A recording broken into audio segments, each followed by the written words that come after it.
when I knew that we were going to talk about Woden, which for the purposes of this interview, I will follow the kind of convention that you set out in the introduction of your book. That is, when we say Woden, we're referring to Odin, Woden, Godun, all in kind of the same umbrella. Yeah, Just this essentially. term Woden for the sake of ease.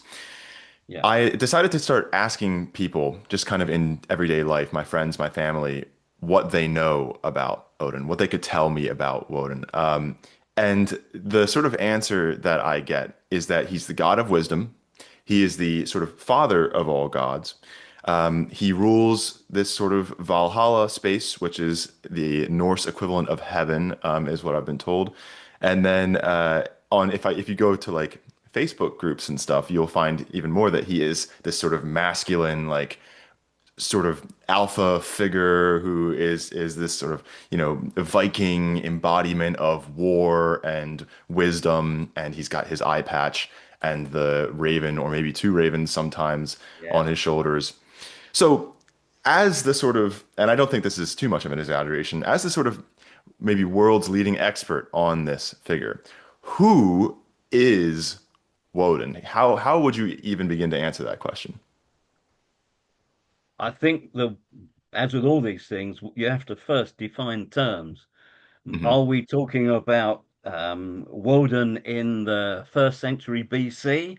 Are we talking about Woden in the migration period? Are we talking about the early English notions, the Lombard notions, and what happens in Scandinavia? And I think if you stop somebody in the street in Cividale in the 600s, they would have given you one answer, and Woden would have been bestower of victory and inspirer of faith in warriors and inciter to violence and vengeance, perhaps.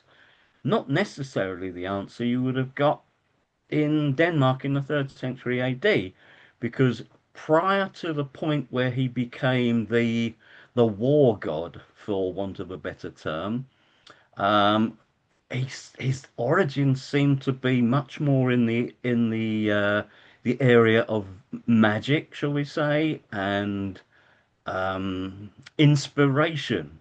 And I think that's probably the starting point. The name Warthenaz, the Inaz element nominates the individual as imbued with a certain character or being the leader of a certain band of people with that character. I'm thinking here of Old English words like Theod, tribe, Theoden, tribal leader, Dricht, warband, Drichten, warband leader, and so on. So, what is Woden the lord of? And it's Ward, isn't it? It's logically it has to be something called Ward, and we find that in the various sources definable as well.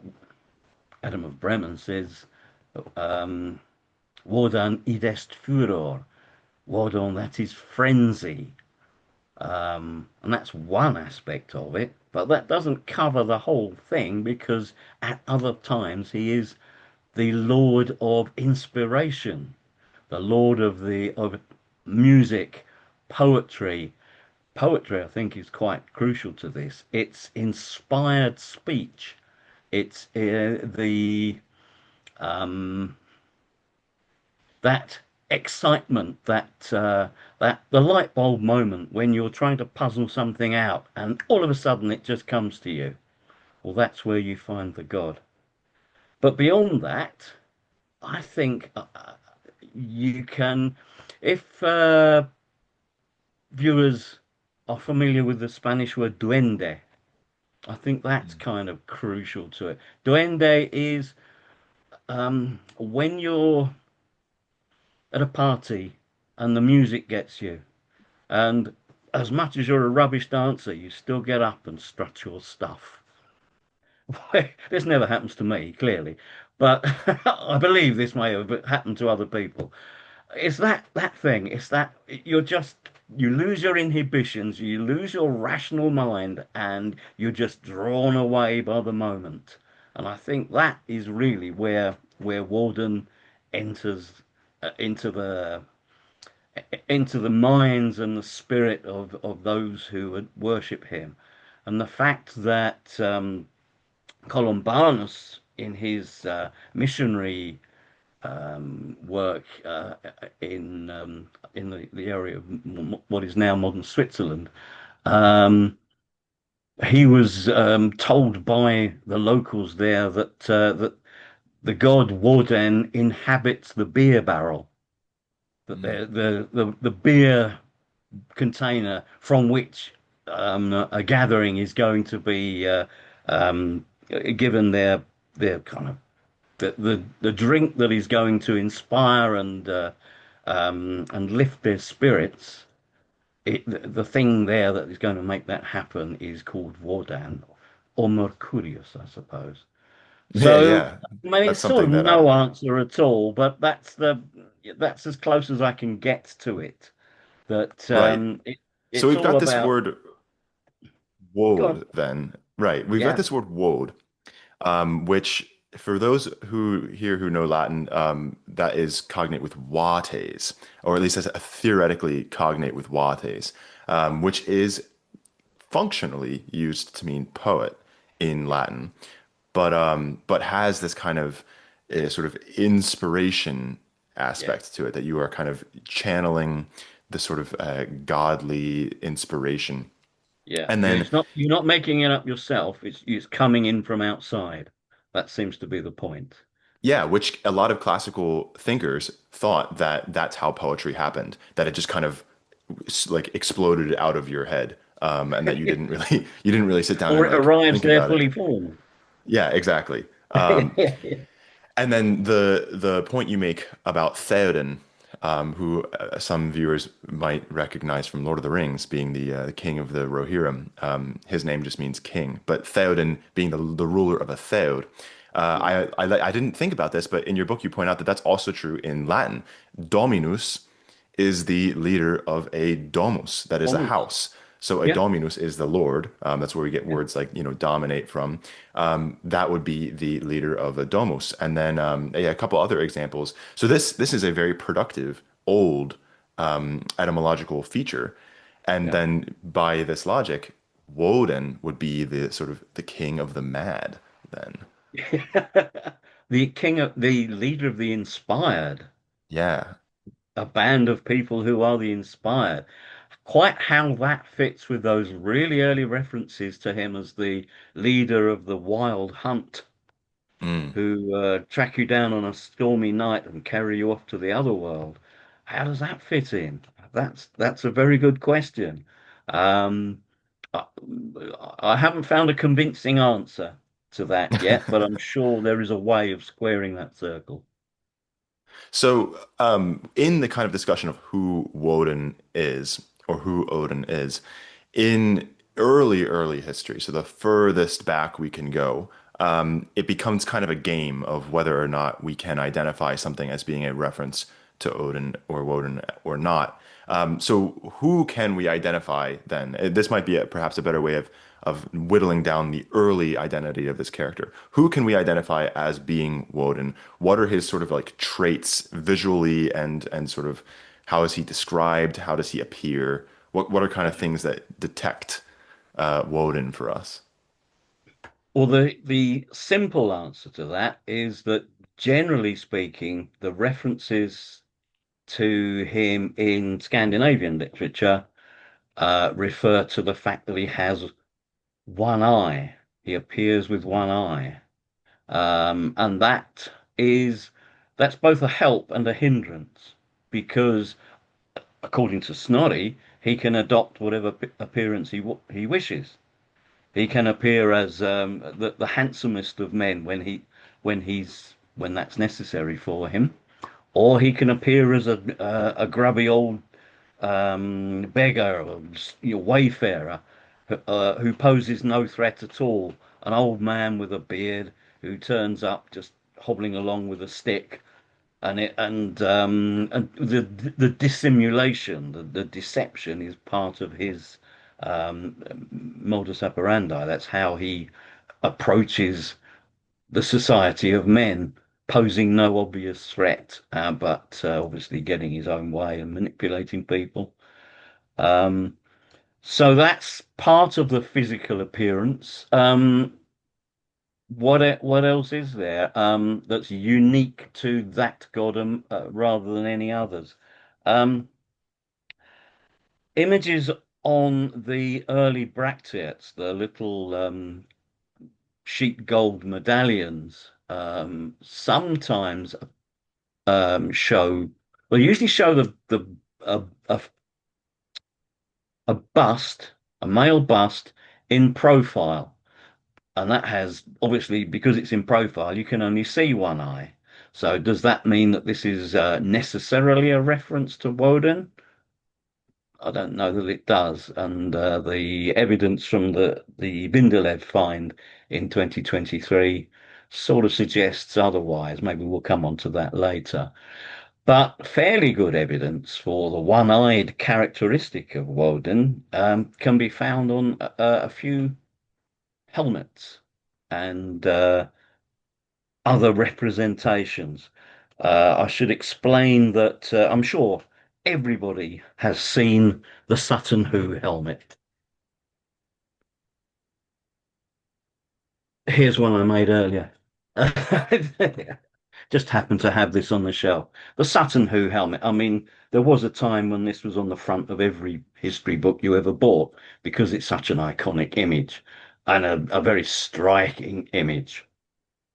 And the archaeology report describes in detail the treasures from Sutton Hoo and the constructions and methods and all the rest of it. I should explain the helmet was not found like this. It was found in something like 1,400 fragments dispersed in the area of the excavation, the ship's burial chamber. But the faceplate, the actual eyebrows and nose were of a piece. They were broken, but they weren't disjointed. They were quite clearly forming a group in the grave. Um, in that treasure, the Sutton Hoo treasure, Mound One, there are something like 4,000 garnets, inset garnets, the little red stones that you can see on the eyebrows here, and they occur throughout the treasure. And all those garnets have behind the inset stone a small piece of gold foil that's been stamped with a kind of waffle design, which makes it reflect and refract the light so that it sparkles. And that's true of all 4,000 plus garnets in that treasure, except the ones on the left eye here. The lower edge of the left eye and the bird head above do not have a reflective foil. So there's something odd about them, and that's okay. Maybe it was damaged and they didn't have any foils left when they came to repair it. Seems unlikely. People who can put together something like this can fairly easily effect a convincing repair if they need to. So that's a one-eyed figure, and this is the helmet of a king. It has to be a king of the East Angles. And if you look at the pedigree of the kings of the East Angles, they go back through some interesting names like Wuffa and Kazere for Caesar, and Tutla, who's there's another story there. But the top of the tree is Woden. Woden is the apical ancestor of the East Angles. So that kind of points in one direction. Elsewhere in the treasure, a stone bar was found, for which I don't actually have a copy, unfortunately, with me.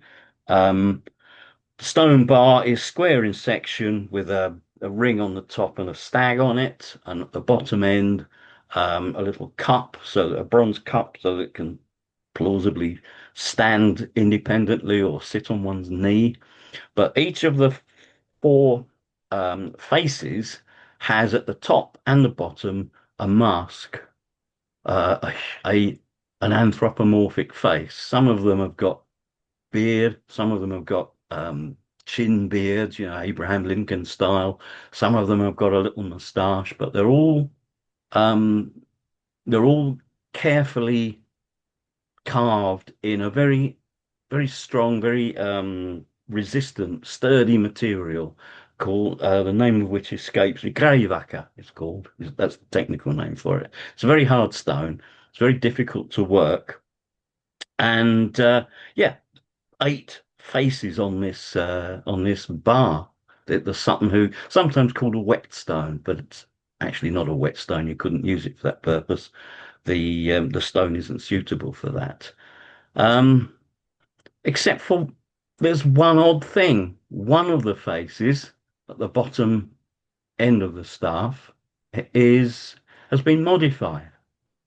One of the eyes has been chipped out, which is strange, bit of a coincidence. And given that the way the thing has been made and in a very hard and durable material, it kind of just been dropped by accident and a little bit's broken off because just by the physiognomy of a human face, the eye is protected, it's recessed, it's set back. So it's been deliberately chipped out. And this fact was has been known for a long time, but in combination with my friend Paul Mortimer, we looked at examples of this, examples of modified eyes, and in conjunction with Neil Price, Professor Neil Price in Uppsala, we came up with many examples in Scandinavia from about this time. They're fifth, sixth, seventh century of human masks where an eye had been modified, had been usually gouged out, but sometimes just been created slightly differently. And once you start looking for these things, of course, you find many examples.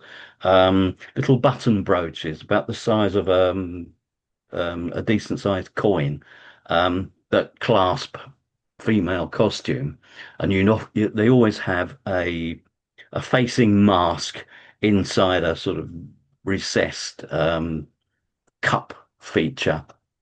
Um, and the masks are fairly crudely made sometimes, but occasionally you get one with one eye running east-west and the other eye running north-south. Why? It'd be so much easier just to make the thing with both eyes running in the same plane, in the same direction. So you have to assume that to get this modification in was important. There was a point to it. And then taking that, this is all I'm talking about fourth, fifth century, but if you take this stuff back to I think the fourth, fifth century. A helmet, beg your pardon, no, the sixth century still, but roughly contemporary. A Roman um, cavalry helmet was recovered from a place called Helvi in Gotland, which is in the middle of the Baltic. And it's Roman by construction, but it's been modified. These Roman cavalry helmets have open eyes, often something like this, but usually much smaller and often with a bronze ring in the middle to protect the wearer's eye. And this helmet had been set up as an object of veneration, and eyes had made up bronze eyes with a silver coating had been placed within the sockets. And then at a certain point, one of them had been taken out. And eventually, as happened in the sixth century in Scandinavia, the hall itself was razed to the ground in a violent incident, and the helmet was thrown down. But the missing eye didn't appear anywhere amongst the helmet fragments. It was found somewhere completely different in the hall at some distance. Hmm. So, at a certain point in the southern Baltic and the southern North Sea, eye modification became a thing, an important thing that was worth um, going to a lot of trouble to get it right, to make the point about the modified eye. So I think the missing eye, if you want to put it in those terms, of Óðinn goes back a long way. It goes back at least to the fifth, sixth century. Hmm. Um, Having said that, mythically, of course, Óðinn isn't actually missing an eye. He surrendered an eye to Mimir, the guardian of the well at the base of the world's tree. And I don't know quite what benefit Mimir derives from having Óðinn's eye, but he must have had a reason for wanting it. And having secured it, he placed it in the well at the base of the tree. So the eye placed there is essentially at the center of the not only the physical universe, but it's at the center of space and time. Whoever whoever owns that eye, whose ever eye that is, has can see whatever is happening and whatever will happen and has happened. So it gives you a kind of mastery, which is really what this Woden business is all about. It's acquiring information and using it to dominate. Hmm. That's a long and rather tedious answer. I'm sorry. If you'll permit me to ask you to bring the helmet out again, actually. Yeah, sure, sure, sure. There's this snake that runs along the top of the head. Yeah, And then also the face seems to be some sort of bird. Is yeah. there a significance to that as well? Well, I think there is. The crest, the wallu, as it's known in the technical literature, is yeah, it's D-shaped in section and it's hollow, but it as you can see on this reconstruction, it's made to appear to have a kind of it's made of chevrons and zigzag lines. So essentially, it's very snake-like. It's very serpentine. And the snake's head faces forward, but of course, the other head at the back faces backwards. This gives you something of an advantage if you're deriving knowledge from these serpents. And that serpent is in direct opposition to the face, which is made up as a bird. The eyebrows are the spread wings. You've got the little bird's head there. The nose is the bird's body, and the moustache is the bird's tail. And oddly enough, each wing ends in the head of a boar, which is kind of crazy. But you know, these are not. It's not a bird that you'll see in the woods. This is a bird from your nightmares, really, isn't it? These are weird, weird animals that are a bit of everything kind of cobbled together. The iconography itself of the whole helmet is, you know, it's very, very interesting. We have, um, I don't know if the camera will pick this up, but there's a rider figure there brandishing a spear, but beneath the forelegs of his horse is a sort of downed opponent who's stabbing the horse in the chest with his spear, with his sword rather. And at the rear of the rider figure, there's a tiny, smaller figure who's holding on to the back end of the spear. Is this is this an infantry tactic for dealing with cavalrymen? The guy jumps on the back and takes the spear away from him? Or is the figure at the back guiding the spear? Is he an assistant of some kind, and a supernatural one would assume? So that's the band of panels that run round the brow of the helmet. And then at the front, there are, again, not easy to see, but two facing warriors brandishing a spear, a pair of spears in one hand and a sword in the other. And they're wearing helmets that have kind of a crest of horns, and each horn terminates in a bird's head. So um, the supposition is that this is a reference to the two ravens that are the confidants of Óðinn in Norse myth, Hugin and Muninn. Hugin, based on what the verb, which in Old English would be hujan, which is to to To kind of reflect, to think. Yeah. cogitate, to think things through. Muniden, based on the equivalent verb in Old English, munnan, to remember. So here you have active thought and passive memory, which are the two factors that you need for wisdom.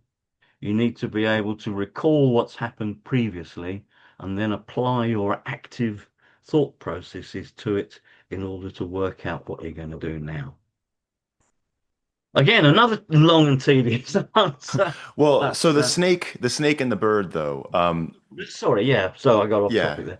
The point about the snake and the bird is in one of the myths, um, Óðinn wishes to acquire the mead of inspiration, which has been produced by a long and magical process in the at the end of the War of the Gods, the Vanir and the Aesir. They combine their bodily fluids and create a vat of mead. Whoever drinks from it can acquire poetic inspiration and wisdom. And the clearly a being like that isn't going to last very long in the world. And a couple of dwarves kill him, take his blood, and brew mead from it. And that mead, by a circuitous process, comes into the possession of a giant, Suttung, who hides it in a chamber at the roots of a mountain and sets his daughter to Gunnlöd to guard it. And Óðinn learns of the existence of this mead and needs to or wants to acquire it. And he tries to enlist the help of the giant's brother in order to persuade the giant to part with it, but that's not going to happen. So he knows he's going to have to steal it. He gets um, the giant's brother to assist him by drilling down into the roots of the mountain to the underground chamber, and immediately then turns himself into a snake, descends through the borehole into the chamber at the bottom there, where he transforms himself into a handsome young man and woos the lady. I think the polite way of putting it is woos the lady 3 times, and on successive nights acquires a drink from each of the 3 vessels in which the mead is stored, and stores it up, and at that point turns himself into a bird of prey and flies off Mm. with her father in hot pursuit, I should say. So again, story of Odin, but you've got the bird and the serpent in juxtaposition there on a helmet made in East Anglia in the 7th century.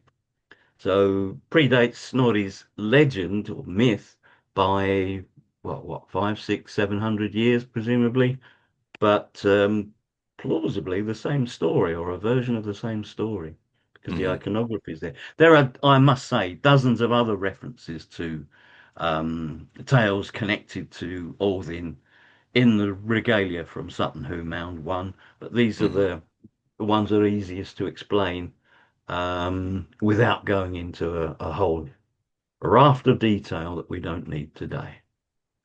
Well, I I don't know think if that's that's, so fascinating. The yeah, idea that all, especially seeing as Woden appears in all these genealogies, right? And then having this explicit sort of yeah, iconography of him on the yeah, Anglian yeah. actual I just find royal it's just coat. it blows your mind, doesn't it? Really, that this Yeah. this thing has been put back together after laying in the earth for over 1,000 years, and we can recover enough of the iconography to be able to see just glimpse where they were going with it. Hmm. And a guy wearing this turning up on a battlefield in those times with that impassive face, you can't read the face at all. You can see the eyes, but at a distance. I mean, that's just going to be so scary if your culture says the war god has this appearance, and then this fella turns up. It's going to unnerve you somewhat. Right. So your book, which it turns two in like a couple months, I think, in February of 2026. It's about a little over a year then old. It's called Woden, a Historical Companion. Yeah, And I think that's a really apt title, seeing as it does walk through essentially everything that we know, every source that we have on Woden over the span of over 1,000 years, much more than 1,000 years. But in the beginning, I'm very interested in how we get to Anglian kings descending themselves from Woden. The cult of Woden is a term that gets thrown around a couple times. yeah, yeah. Is Woden in the beginning, that is, in at least our earliest sources of Germanic mythology, is he already the sort of father of the gods? Is he already important? Or does this kind of develop? Do we have See, any this is idea? a key question, isn't it? Really, at what point does the rider on the storm, and the Lord of Inspiration become the top god, the All Father? Um, that is a highly charged question. And it sort of poses another question. If that wasn't always Óðinn, then who was it previously? Which is actually what I'm looking at the moment. I'm researching at the moment the rise of the cult of Woden and what it replaced.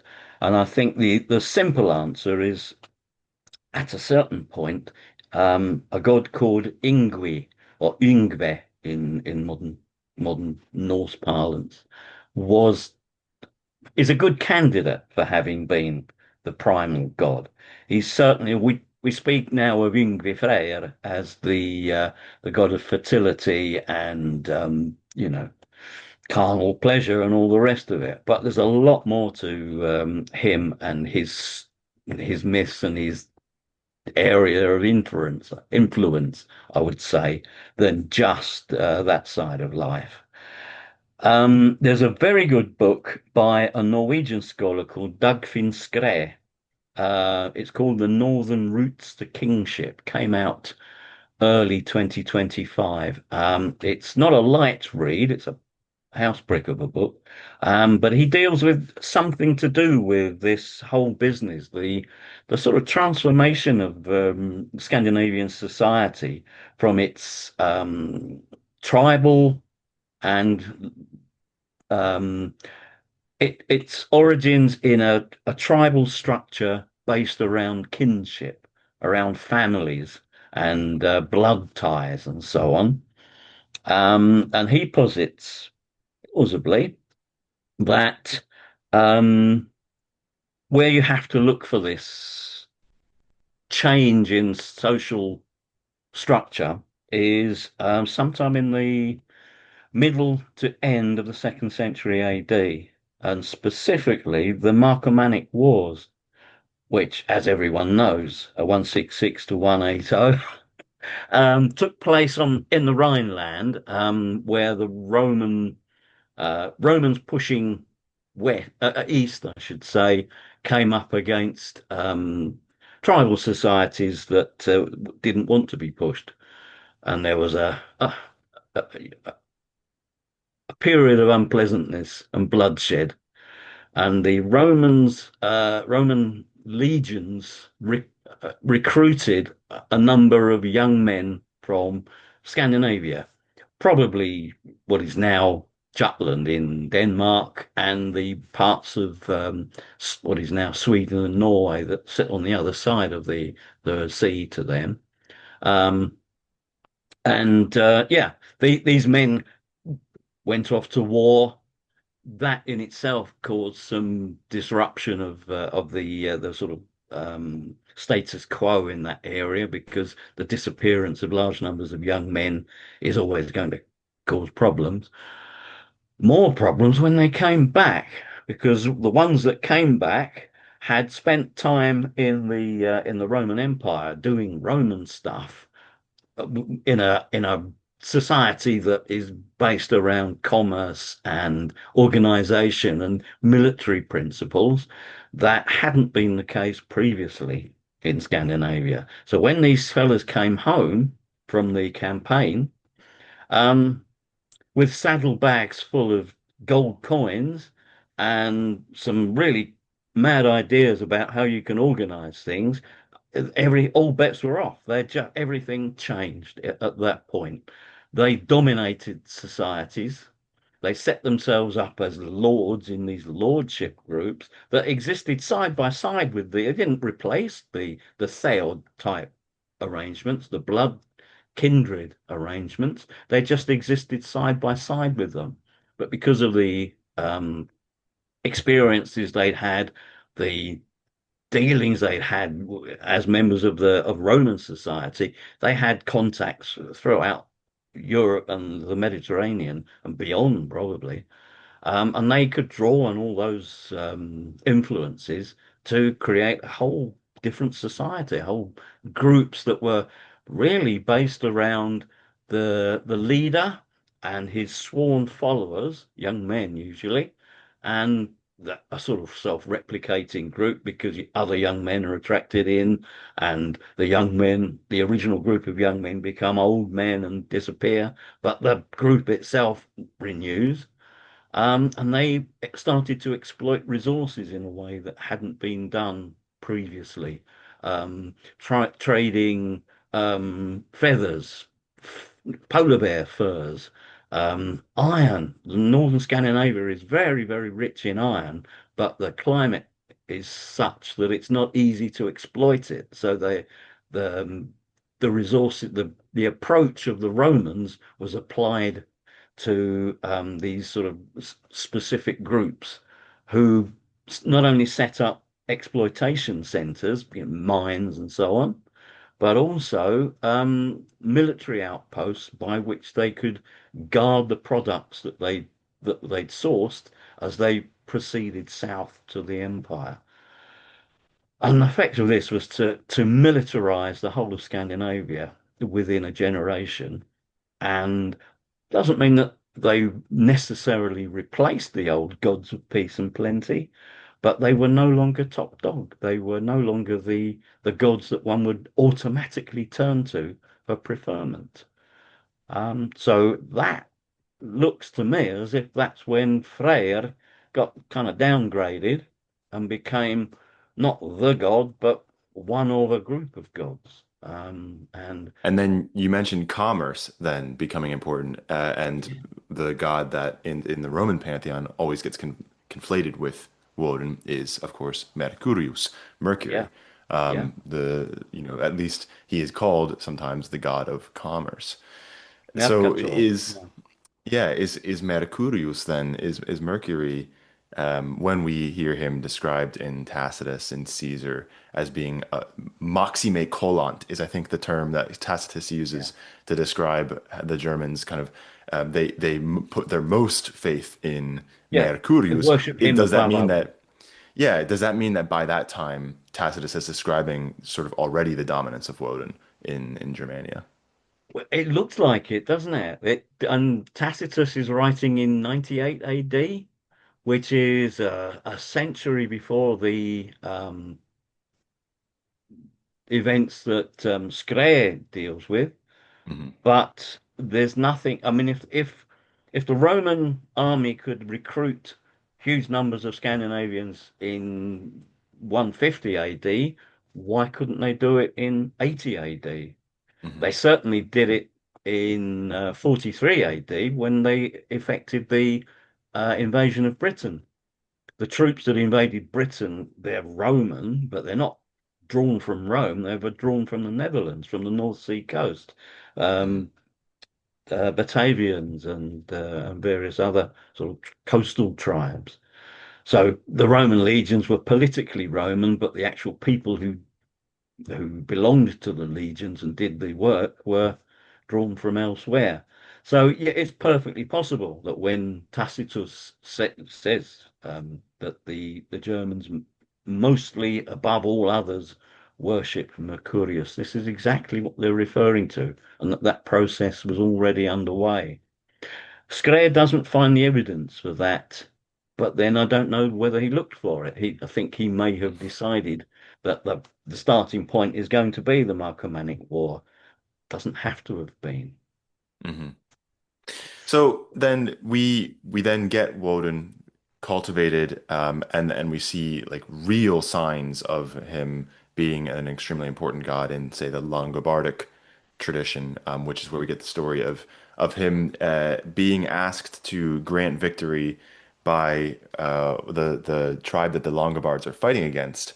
And Yeah, then Freya gives the advice to the women of the Longobards that they should tie their hair. That's a great story. Tie their hair in it front is. of their Yeah, faces yeah. to make them look like men to sort of, I don't know, It makes you increase feel they've the, got greater numbers than of yeah. warriors than they actually And have. then Yeah, yeah, she turns Woden's bed, or Godon, I should say, bed towards the Longobard so that when he wakes up, he sees them and says, they have such long beards. yeah. And Who are these long-bearded ones? Well, if you've given them a name, you must give them victory. yeah, There and you so go. he does give them Yeah, victory there. he becomes Um, their sponsor. and then, but then we get this kind of jump because we've got the Longobardic sources, we've got the Old English, genealogies and stuff like that, and then we get the Old Icelandic, and the Scandinavian tradition, in which his name is not Woden but Óðinn. Um, Obviously, that's a very normal sound difference. Name words like wolf in Old English correspond with Ulf, losing that first W. But Yeah. he doesn't seem just linguistically different. He seems a bit personality wise different. Who is the Odin that we see in the sort of Norse Icelandic tradition? Well, he's clearly a conflation of a number of different figures, isn't he? And there's when you look into the Norse records, one of the things that strikes you immediately is that, yeah, the god is called Odin, but he's also called Gauter and gosh, I, I He honestly has a can't remember long, how long, many. long list of by How names. many? Yeah, Hjarandi is one that I was just looking at recently. Jalker, yeah, Yeah. and Jalker is gelding, and I'm sure there's a story behind every instance of these names. Some of them possibly are originally local war gods that have been subsumed into the cult of Odin, because that's the you get the impression that every group had its own war god tradition, and that eventually, over time, these things all get rolled into one. Where as one group becomes dominant, the war god is given that group's name, but the traditions continue, the stories continue, and people still know that he's Gestum Blindi, the blind guest, and so on.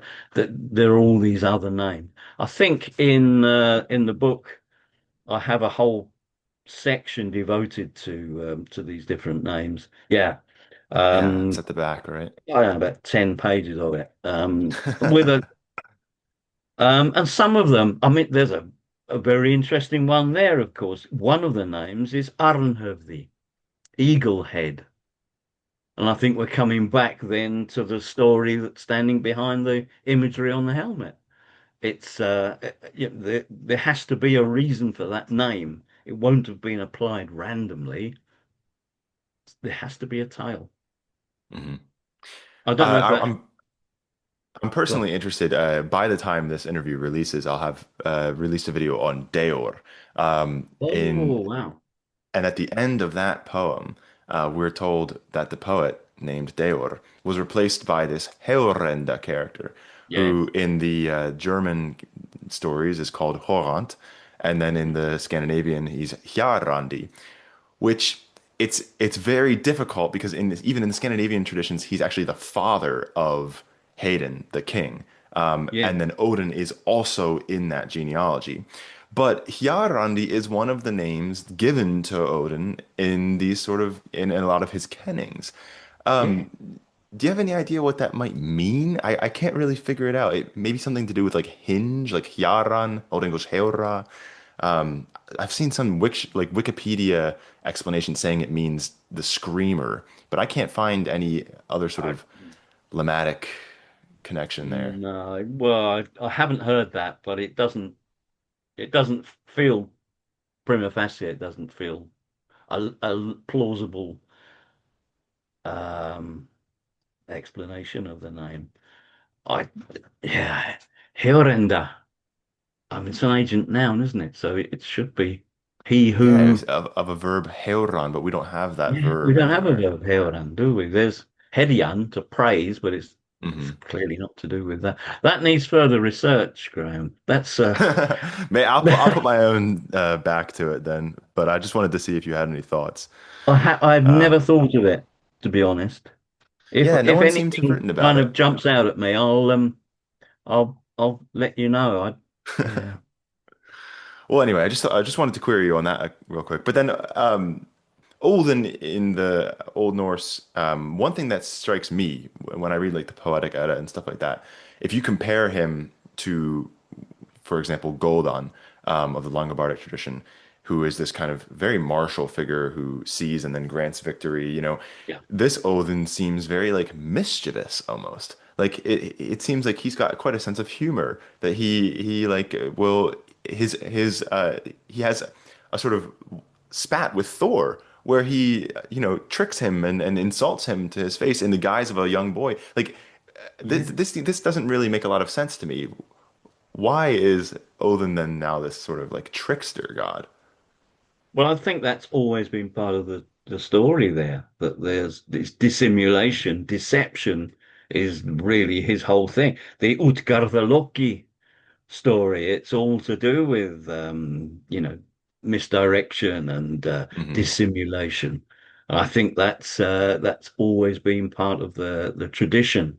Comes back in a way to the notion of Odin as Grim, Hmm. or Grimnir, the masked one. Well, what's the mask to do? The mask is the helmet in a way, but it's also a means of disguise of uh, keeping your identity secret. And I think that, yeah, and there, why would you do that? Only to misdirect people, to Hmm. deceive them. I think well, part of the problem with all this stuff about Odin is that we are guided by what Snorri says. And what Snorri says is what the Norwegian court poets have vouchsafed to us. The whole of of Snorri's Icelandic tradition, his West Norse tradition, is dominated by Norwegian court poetry. And I think if you were to take a step back from that, you'd find that there's a lot of other stuff going on that wasn't of any interest to these aristocratic people who are earning a living by buttering up their superiors. That they're actually they're like Woden the healer. That doesn't really appear in the Norse myths at all. There are sort of odd little things that happen, but by and large, there's no instance of Odin as a specifically healing god at all. But in the English tradition, he's there I mean, it's a fairly thin representative sample that we have, but there is a reference to him healing. And there is in the second Mauserberg charm in German tradition. Hmm. So yeah, I think we've got a skewed view of him, which kind of comes back to where we started with all this business about the macho god, the Hmm. roughy tufty, I'm a Viking kind of guy. Maybe there's an element of that, but I think it's a much bigger thing than that. Um, I wanted to ask the healer aspect. Do you think that there's any significance to the fact that in the Old English and Old Saxon tradition, Christ is referred to as Sehaland? Um, do you think that that might have to do with I think Woden as a? it would be a bit of a coincidence if it wasn't. I mean, really, the healer. I mean, yeah, great way of matching up the expectations of these Germanic people with the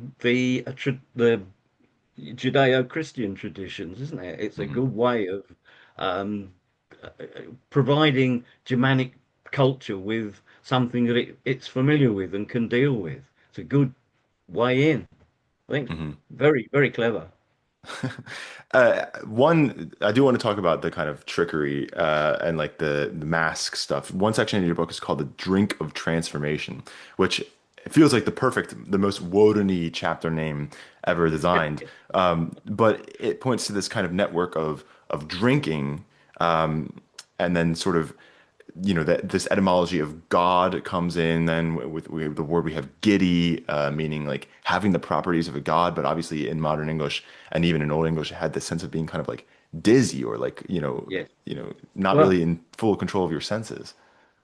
there are three words for this. Giddy, dizzy. Oh gosh, there's a third one. That's so annoying. I can't remember it. Giddy, obviously based on the word God. Giddy, Hmm. fairly obviously. Um, Dizzy is a very insulting word in Old English. dizzy, yeah, foolish, isn't it? But it goes back, as far as I can tell, the origin of it is in a word for smoke or dust, the word dust, but powder, smoke, Hmm. dust in the air. So something to do with smoking the wrong stuff, I would imagine. Which we know they did because hemp, cannabis, the Germanic name, direct from Greek cannabis. It's the same word, Hmm. and it comes in from the steppe culture. Hmm. Um, oh, that's annoying me. That the third term. I'll remember it the minute the camera's off. I'll give you a second. Have you actually ever heard? Have you ever read Hildegard of von Bingen, her kind of description of hemp? No, It's no. really fascinating. I mean, she doesn't really give anything that would be linguistically interesting to us, but she does talk about it in her kind of herb lore. And the thing that she says about it is that it makes the dumb person dumber and the smart person smarter. That is, it kind of like it draws your intelligence Yeah, level further towards where it's already pointing. whichever is your Um, natural extremity. Yeah, yeah, exactly. I thought you might find that that I've interesting. never heard that. That's really interesting. Oh wow.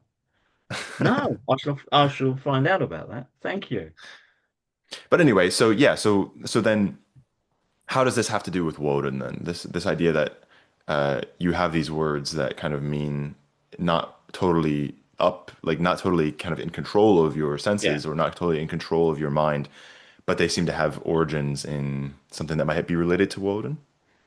Woozy is the third term. Oh, Woozy. okay. That makes Yeah. sense. From wors, which is juice, isn't it? It's something extracted from a plant. So draw your own Hmm. conclusions.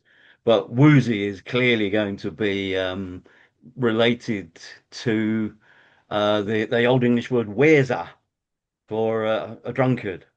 Hmm. Wesan, it's not Wesan, Wesa, and it's a long E, Wesan. So it's to do with juice. Hmm. And ooze. There's a river not very far from here. The River Ooze. Again, it's the flowing waters. Hmm. Um, yeah, I think there's so much evidence for Warden using substances in order to promote inspiration amongst the people who worship him. And it's beyond that. He uses those substances himself. He's very keen to get hold of the mead of inspiration. And you Hmm. can't help thinking, well, that's hardly an accident, is it?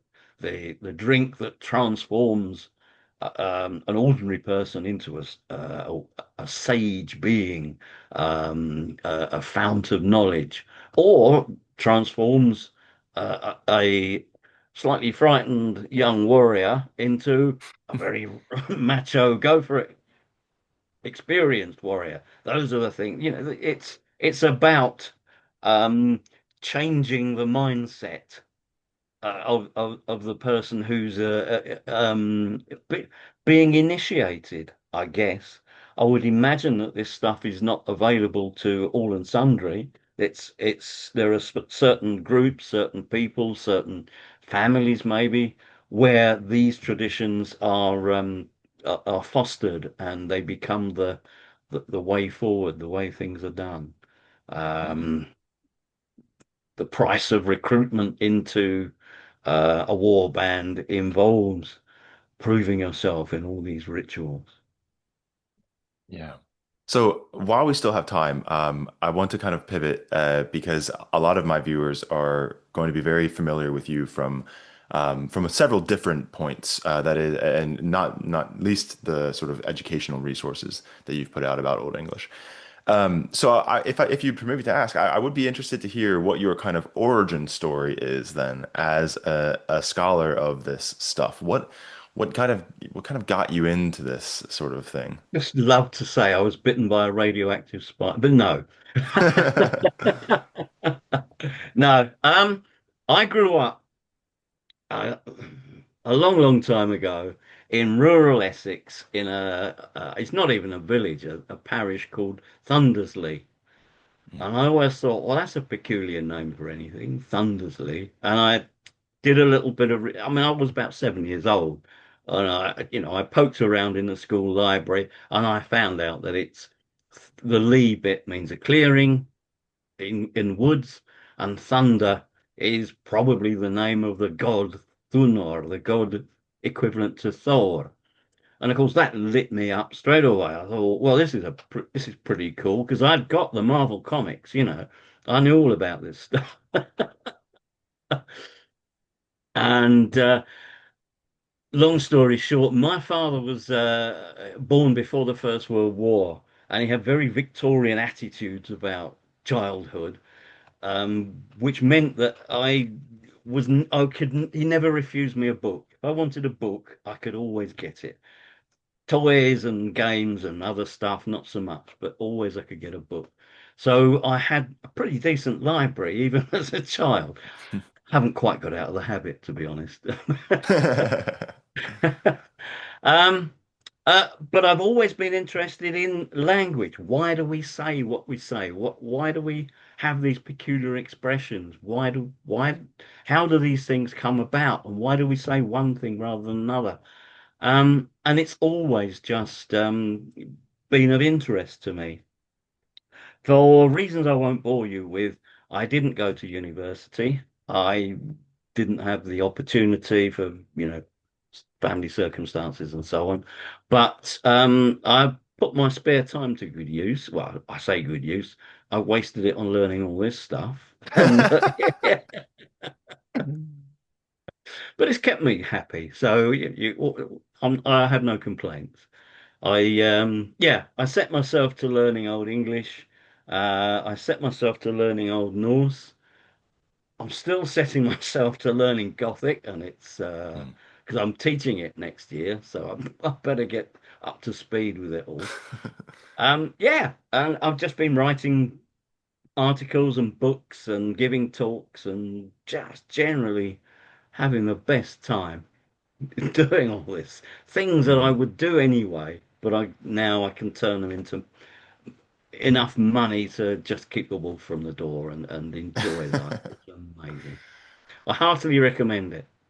Yeah, so then you are a great person to recommend advice to autodidacts in Yeah. this field then. And I would say a good amount of my viewers are autodidactic learners of Old Norse, Old English, Latin, etc. So what advice then do you think you could give to someone who is perhaps just starting out to learn about this stuff, just setting down on From their a own? linguistic point of view or from a mythological point of view?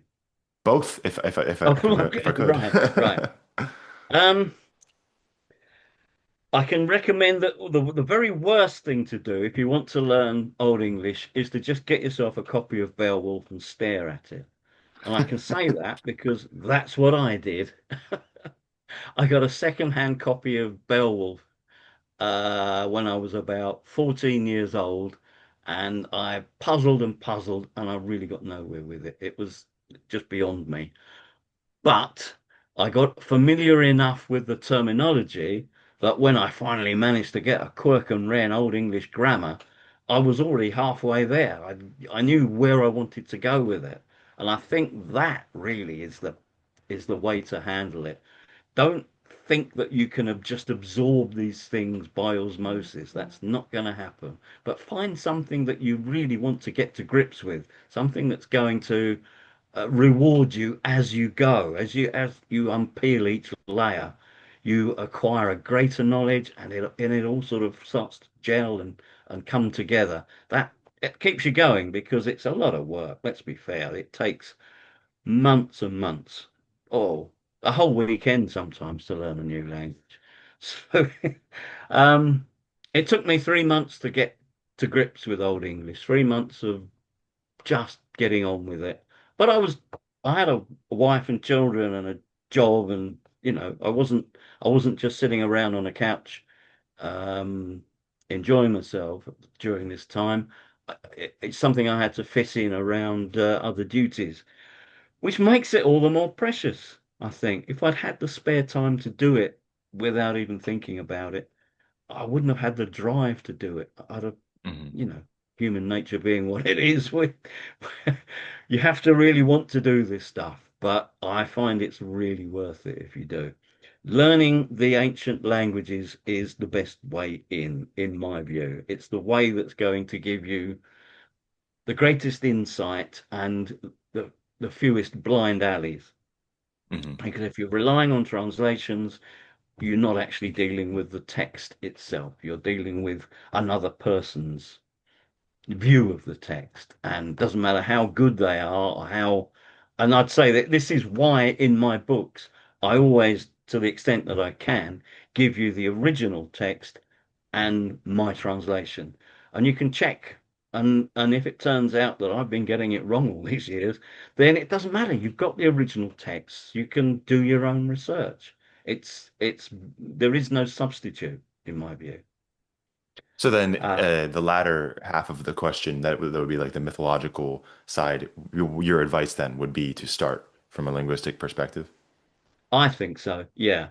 Mhm. Or don't, if that's not your thing, if that doesn't light you up, then find how do you find good, reliable scholars if you don't know anything about it? That's the problem, isn't it? Mhm. Um, there are scholars whom I absolutely admire profoundly, but they're not right on everything at all times, and particularly if they were writing bef some time ago, shall we say, their presuppositions about the knowledge that their readers are going to have are going to be way off. If you pick up books from the before the Second World War, shall we say, there is a general presumption that whoever is interested in this stuff has already got Latin and Greek, probably Hebrew as well, and half a dozen other languages, and so they cite things and they don't translate them, and you're just left Mhm.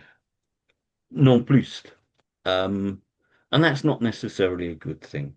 So, from the point of view of starting out studying the mythology, I think the language is a good place to start there as well. I I couldn't don't agree think more, there's and I any, think J.R.R. Tolkien would have agreed with you very much on that. yeah. Well, I think he knew what he was talking about way more than I do. So, yeah. Stephen Pollington, thank you very much for coming on the channel. Thank you, Graham.